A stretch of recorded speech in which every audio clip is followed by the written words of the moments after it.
Creeper and I are going to talk to you today about a little quick training tip. So something you'll notice if you do training lessons with me is that every single one of my leashes has this knot tied in it. I've got several different leashes and different types and lengths and everything. Every single one of them has a knot tied in it. And what that knot is for a guide for my hand. So when I'm holding the leash, usually I'll put this between my thumb and my forefinger right here like that, and I'll hang on to it. It just gives me a place to know where to hold on to my leash.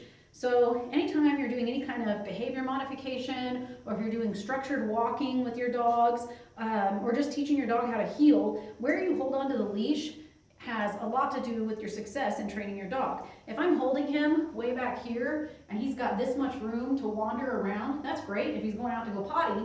But if we're going anywhere out in public, if we're working on heeling, if we're working on structured walk, I need to have more control over him. So I'll hold the leash up here where there's a little bit of slack, so I can leave slack in the leash, but at the same time, I have control over him. The closer you are to the dog, the more control you have. Now, that doesn't mean that we want to hold on to the leash right here and walk the dog around in this stiff kind of guiding thing. We want the dog to have slack so that they can make their own decisions, so that they can learn where to walk properly. Good boy. Good boy.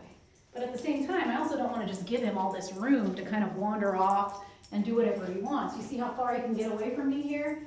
That's not good, especially if we go out someplace. If we're out in a crowd, then he could get tangled around a person, another dog, a dog fight could erupt, all kinds of different things could go wrong when your dog has too much leash. So, quick tip, if you've got a leash and you're working on training with your dog, tie a knot in it. Just kind of gives you a guide. It's something to help you remember, like tying a little piece of string around your finger. This is where to hold on to the leash. So that's our tip for the day, isn't it? Creeper, sit.